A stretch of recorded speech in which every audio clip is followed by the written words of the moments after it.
give it time. You have to integrate it. You have to nurture it. You have to understand it. You have to be with each process, with each layer, because each layer is going to show you Yeah. and who you're becoming. Each layer is going to bring you to a different space. And then there's that part of peace and acceptance with self, because I had to make peace with myself that I am no longer going to be that yoga instructor that I used to be. um, um, and it was not that I had a look or anything. It was more like there's like now the trauma informed yoga trainings and the chair yoga trainings. Now this is where really now I could really speak to people because I knew what it was to have a disabled body. Yeah. You know what I'm saying?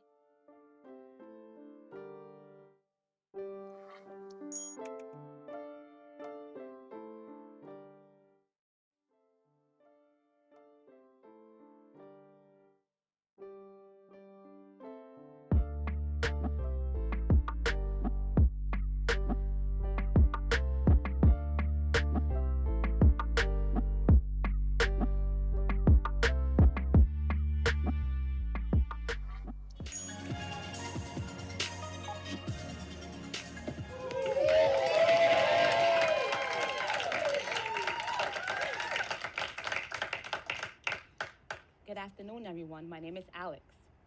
I am a love warrior and a mental health crusader. And I invite you all to my journey of searching for love and forgiveness. At the age of 9, I met my dad for the first time, and I was so excited. I was so ready to meet him and love him. But shortly after meeting him, he disappeared, just like he disappeared when I first was born. You see, my dad decided to move to Miami, Florida, and begin a new family.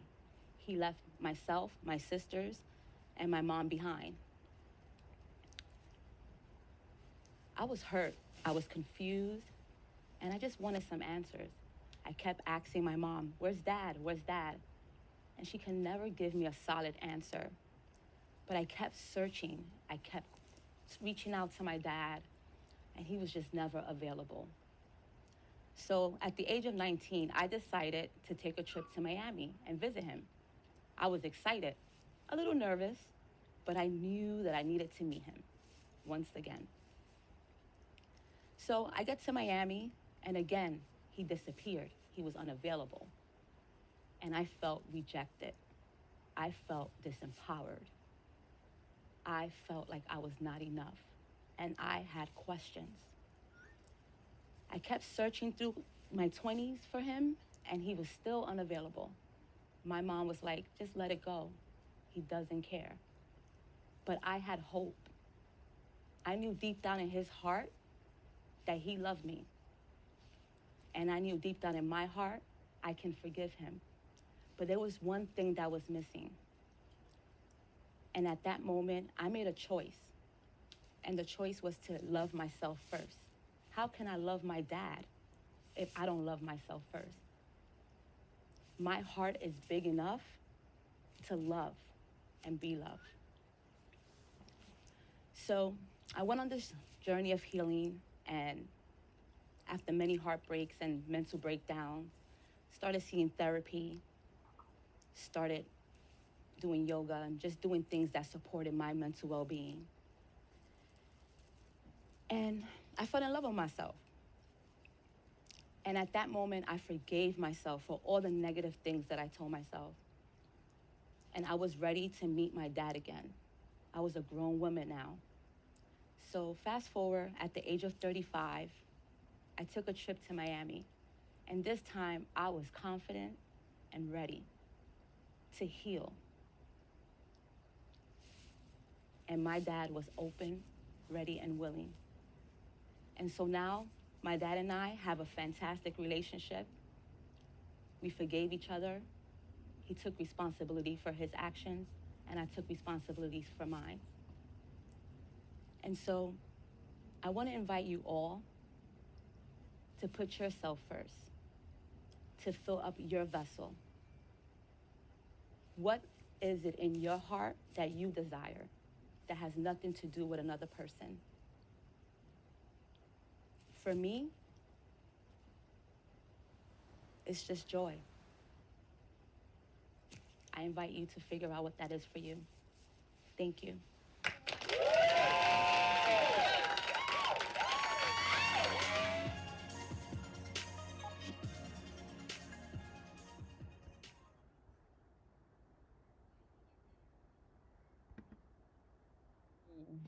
Hello. Hey, sis. What's up? Also, Gallery of Conversations. I am so happy to have you here. Can you introduce yourself and tell people a little bit about yourself? Of course, of course. First of all, thank you for having me and welcoming to your sacred space to the Art and Hustle fam. I'm Alexandra Cummings. I am the founder of Refining Emotional Wellness, a trauma-informed and transformation space. And we're devoted to creating, emotional freedom within communities of cycle breakers. And we specialize in emotional and energy wellness, mindfulness, yoga, and somatics through a trauma-informed and mindfulness lens. And I am a multidisciplinary healer and facilitator of hope and healing. And at the root of it all, I'm just a regular, degular girl from the Bronx. I love that. I love that. See, that's the basis of it. And I'm so happy to have you here. We met at a Momentum, and I'm so happy that my friend from high school got me the tickets to bring me to Momentum so then we can connect and connect with all of these amazing, like-minded people who literally just want to support each other. Like, how did you get into what you're doing? And then I also like to take it back to how was your childhood? Because I feel like everything links together of like past and present. Yeah, absolutely. So I'm a natural born healer. When I really started connecting with my family lineage, I come from a long line of medicine women, spiritualists, psychic women. My mother's mother was a spiritualist in Cuba, and she traveled all over the world, and people all over Cuba would travel to her for spiritual insight, but also for healing. Yeah. And so as someone that grew up in an Afro-Cuban household, my mom was, a single mom and raised me and my three sisters. Spirituality was really like the focus in our household, but it was also the very thing that we had to hide at the same time. Like we know Cuba's a communist country, and things are just what it is. And my mom came to this country, to the US, in the 60s, right before Fidel Castro took over Cuba. And so, spiritual practices like Santeria and Yururia is one of like the main spiritual practices in Cuba. And also one of those practices where you're supposed to hide because there's so much stigma, negativity around it. But there's also beauty in it. So I was raised in that spiritual practice. And also I was raised in the Catholic Church, which Catholicism and African spirituality, it goes hand in hand. Interesting. And so it was very confusing growing up. Because I gravitated towards the African spirituality because it gave me a sense of community, a sense of joy and celebration and devotion, while Catholicism was more of a very strict path. Everything was a sin. Everything was like, it was just, the rules was just, it just seemed unrealistic, right? Yeah. If you're a human being. Yeah. And I went through a lot of spiritual and religion trauma growing up, because when I was in Catholic Bible study classes and stuff, the teachers would scream at us, would scream at me, especially because I had questions that no one had answers to. Yeah. And when I would ask these questions like, why is talking back to your parent a sin? And they will, what is just a sin? And they'll start throwing all these scriptures. But at 7, 8 years old, do I really understand the scripture? How can you help me understand scripture? I love the Bible. I get a lot of strength from the gospel. But at the same time, if it's not taught in a way where all people, universal, can understand, then we have an issue here. And so growing up, spirituality was important, but it was one of those things where there was just a lot of confusion, a lot of confusion and a lot of also freedom to kind of experience other religions and other spiritual practices, which I'm really grateful for, because I'm a believer that, everyone gets to try and see what works. Yeah. And your salvation is not based on others. It's based on you and God. It's a personal relationship. And I think we live in a world where we're seeing it now more than ever, where all these spiritual religion people, spiritualist people, they're like saying, I'm better. My religion is better than yours. And everyone is just pointing fingers. And there is truth. Too much judgment. There's too much judgment, and there is truth in a lot of these practices, right? And there's also things that are not fully true and are still confusing. And so growing up, that was really like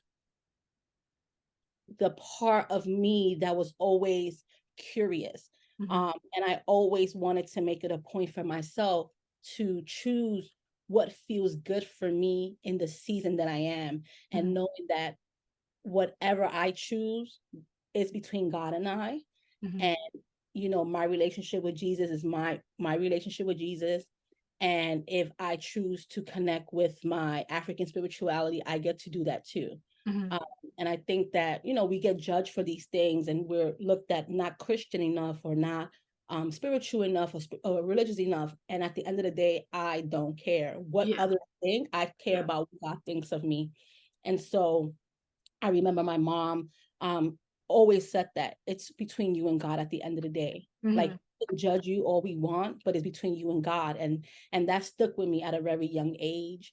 And so growing up, I think for me, my childhood was, when I look back and I've done like all the inner work, my childhood wasn't bad as far as like the survival stuff, right? My mom fed us, she clothed us.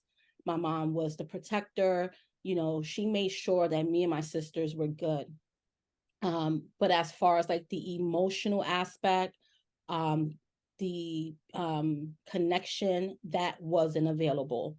My mom was going through her own stuff that now as a grown woman, I can understand that, wow, my mom was really doing the best that she could, and her priority was us, but she was actually not her own priority.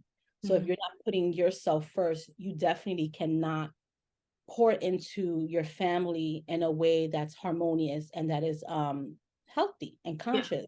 And so I think that my mom did the best that she could, and I just think that she was in a very tough space, and she did not have the resources and the community to guide her or school her on like breaking through her traumas. She didn't have all the tools that she needed to. No, but I would say that my mom is an excellent mom. Like, I wouldn't want any other mom. Because of her, I'm here. Because of her, I am graceful. Because of her, I can have a forgiving heart. And because of her, I make shit happen when I need to make it happen. You know what I'm saying? So I'm grateful for her, and she never turned her back on me and my sisters. My dad, on the other hand, our relationship was very disconnected. He decided to start a new family, and he never looked back. And so with my dad, he's been like a big part of my healing work, because my sisters, they got to experience him growing up, and I did not. And so it was kind of like, okay, who am I? And why did he leave? Did he not? And what is your experience and relationship to men as a woman too? That becomes a lot of work to figure out in relationships and going forward. Oh, yes, honey. Let me tell you about that. So my dad was like, he was not available. And when I turned 16, when I turned 19, I decided to take a trip to Miami, because that's where he resigns. And I decided, you know what, I'm going to go and look for him. Since a young girl, I've been trying to create a relationship with my dad. Like, to the point where my mom was like, he does not care. Like, he is not going to ever change. He's not going to give you what you want or need. He didn't then, he will not now. But something in my heart was like, I get to create this experience. Like, my vision of family is a connected family. is a family that's present, is a family that's forgiving and loving and joyful and intimate. And so why am I going to give up on my vision because he don't know any better, right? And so I was like, no, I'm going to go for it. And I didn't realize I was doing this as a, young teenager, young adult, until I did one of the momentum workshops, leadership, by the way, when I got clear about what is your vision and how do you hold your vision and how do you commit and create that vision without evidence of how it turns out. And also knowing like people are who they're going to be regardless. You know what I'm saying? If you are true to your vision, you're going to show up regardless. And how they show up has nothing to do with my vision. It has nothing to do with me. Yeah. And so I was doing that already and I just didn't know. And and so at 19, I decided, hey, I'm going to go and like look for this man and like start over. And I have half sisters as well. And so I already kind of had a relationship with them. And so I leaned on that because I knew that it was very supportive. And so with my dad, he was just not present. Like I would go visit him and he would give me like a little bit of his time and then he'll check out. Yeah. And I used to just make going to Miami a vacation because I would go often and I would make it a trip for myself and meet with my half sisters. And my dad would just be who he was being. Yeah. And it just kept going like that through my 20s. And I would keep visiting him in my 20s. And I'm like, wow, this man doesn't want to even connect with his daughter. I look just like my dad, by the way. Really? So I look like my mom, but I look like my dad. And I'm just like, we look alike. We talk alike. We have a lot of the same mannerisms. We like some of the same things. My dad is very much like me. He's a seeker. He's curious. He loves to read. He loves to write. He just loves to talk about shit that people don't like talking about. That's my dad. Like we're alike.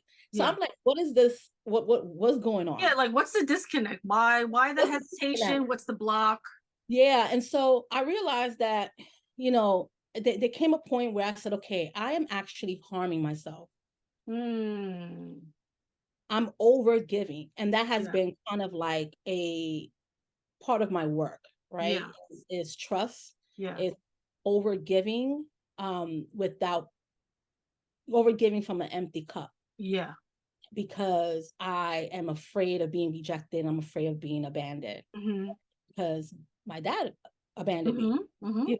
He did, Those are all the same things that resonate with me in my life and relationship.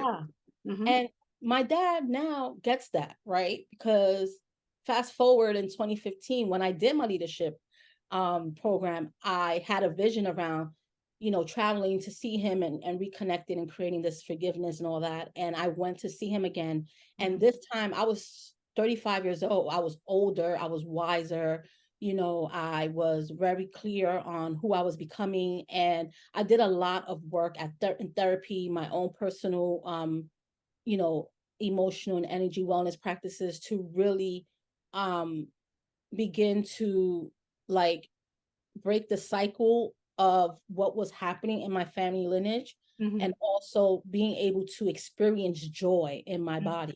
And so it was because I was experiencing a disconnect within myself. So I said, wow, I need to really work on self-love here. Especially as my career started taking a sweet shift around me really standing in my identity as a healer. So, and I'll get to, why I do what I do and how I came to this work. But the crossroad was really in my 20s. I was in relationships that were long-term, but there was no like conversation around what it really looks like to build a family. It was like very surface based, but it never went there. And so I would be in these long-term relationships and they were great men and it was a great relationship, but it just ended. It ended because either I didn't fully trust the relationship or something happened, that just it like the purpose has been fulfilled to that moment. And so I learned about breakups, right? Breakups doesn't always have to be so bad, right? Yeah. There's a purpose behind those breakups. Yeah, And there's a lesson with all yeah, of them. and so after my 20s, I think when I entered my early 30s, I was on my like pimp shit. Like I was like, you know what?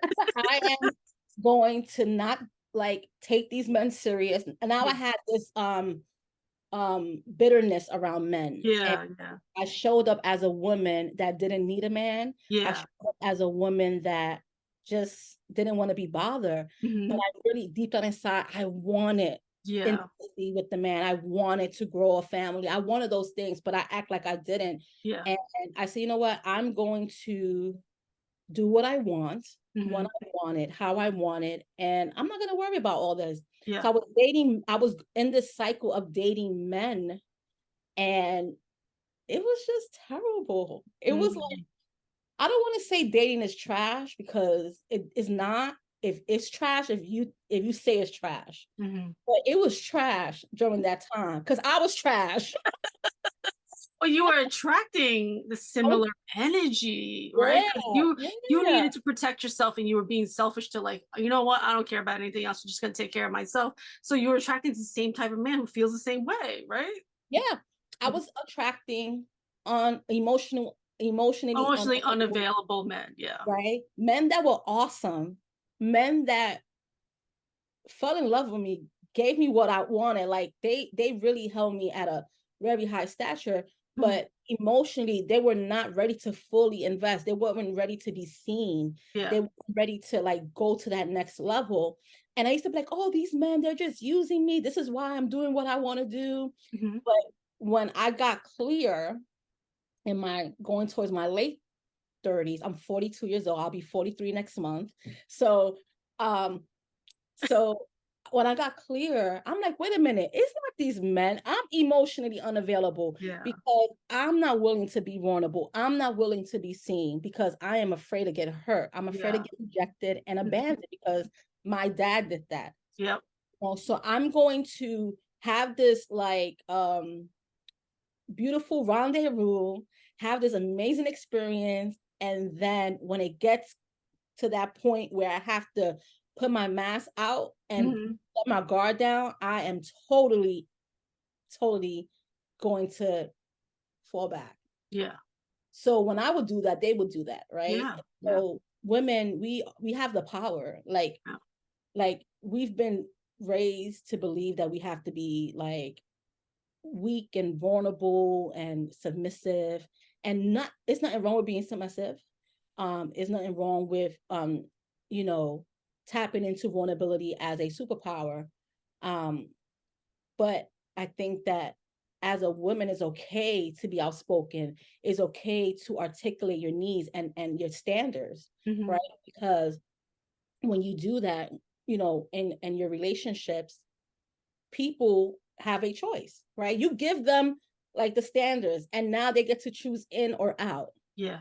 right? Yeah. And if they choose in, great, you figure it out. And if they choose out, gratitude. Thank you. Yeah. Thank you Yeah. for Thank you for letting me know. thank you for this. It's been real peace, Yeah. right? And I Mhm. think that as women, you know, and you know, I don't know, this might be unpopular opinion, um, but women, we also get to like hold space for men in Mhm. a way that is not coming from it's coming from in a way that's coming from the overflow that is us Yeah. versus coming from the victim um perspective. It's coming from the all my life I've been hurt by men. Yeah. Yeah. Yes, we all been hurt. And Yeah. listen, if you've been violated in any way that has been like sexual or domestic violence, this is not, I'm not speaking to you. I'm Mhm. speaking to women that are expecting men to be a certain way, Mhm. but they don't carry that weight within Yeah. themselves. They're not holding space for Yeah, them to they're nurture not, them. Mhm. They just yeah, want to take. They just want yeah, to. you just Mhm. want to take. And I think it's important to like really like call out your bullshit. Like if you're being selfish, you're Mhm. selfish, you know? And so Yeah. if you're being selfish, of course, this is not going to work out because you're not giving your all. You're expecting to receive, but you're not giving back to this Yeah, it's man. not reciprocal. Yeah, It's- like was there a pivotal moment or something that happened that made you do what you're doing now? And what did you do before this? Because I like to see like what people's jobs were before this. Yeah. So before this, so I am a Jane of all trades. I've worked in a lot of different industries. But prior to this, um I was working two jobs. I was a case manager for early intervention, you know, working with children and with autism and their parents. And I was just supporting their parents with their child's case and making sure that they had all of the resources and that all of their physicians were showing up to their home and things like that. Mhm. So I was doing that, and I was also a community liaison for a home health aide and elderly community hospital. Mhm. And so my work has always been rooted in community care. It's always been rooted in social services. Yeah. And I've always supported, marginalized communities. And so that is where I've always landed. It's always being of service to people.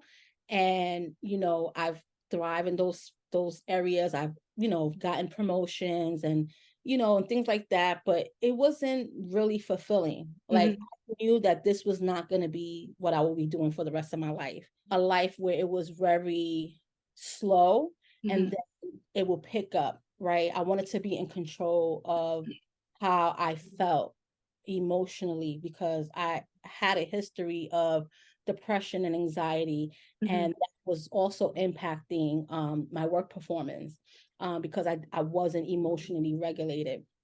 And so I knew that one day I would work for myself and I would create a work environment that was um, rooted in community care, that was rooted in nature settings, that will be rooted in a space where people could just unfold, right? And also expand. Mhm. And I didn't know what that was, but I knew how I made people feel. Yeah. People always feel safe around me. They feel like they can let their guard down. And for some reason, I've always had solutions for people. I, I, and I never really connected with that. And when I realized it was really my spirit, right? It was really like the Holy Spirit, like working through me Yeah. to support people. So I consider myself a conduit, right? A facilitator of hope and healing. Mhm. But I do it in a way where I really remind people to have personal agency and autonomy over their lives, Mhm. right? Because I'm not here to fix you. I'm not here to heal you. I'm not here to tell you what to do. I am here to show you what's possible on the other side because I've experienced it. And so my work back then, I think it just spearheaded me to be where I'm at now. And like I mentioned earlier, I come from a lineage of healers, Mhm. right? Of spiritual women, medicine women. And so it was already in me. It was in me as a kid, but it wasn't nurtured, Mhm. right? Going back to what I mentioned earlier about my spiritual walk and how that was very like confusing and fluid and all of these Yeah. things. Yeah. And I think that my mom wasn't able to nurture that for me because she was trying to nurture herself and she was trying to figure herself out. Yeah. Um, and so as I, became older and I started taking, agency over myself and healing by doing that inner work that we do to be joyful and to be good citizens of the world, I decided like, okay, I know that I'm suffering with depression Mhm. and I'm very good with faking it. Yeah. Like I'm very good with showing up, Yeah. Yeah. like high functional depressed. And Mhm. when I get home, I crash. Yeah. Um, Yeah. That's the same and then, way. That's the same thing that I realized later on in life where I was like, I think I'm a highly functional depressed person my entire life because I just had to be that way to bring that face and mhm, mask on to get through situations in life. yeah. And what I realized is like my mom was that as well. And Mhm. mostly a lot of people that I was around was functioning in that way, and also functioning in their traumas without realizing this is what was going on. And think about it, back in the 90s and early 2000s, the resources and the language and everything that we have now wasn't available to us. No, not at all. Like back in the days, like I always thought that therapy is for rich white people. Like it wasn't for me. Like I'm an immigrant. Like I'm 47.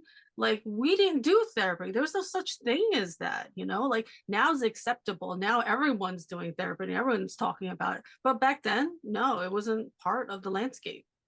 No, it sure wasn't. And, you know, coming from, you know, a community of Black people, Latinos, and like that just wasn't up for discussion. You were actually laughed at, Yeah. you know, when you talked about healing. And I know for me, I was always considered very different because I read different types of books. I was connected to different type of things. And so what I noticed in my healing walk and even in my professional walk, I had to do it alone for a very long time, because I knew that whatever I was doing was trailblazing. Yeah. And I knew that one day somebody will get it. And so how I kind of like spearheaded into like wellness entrepreneurship and social entrepreneurship was at Momentum.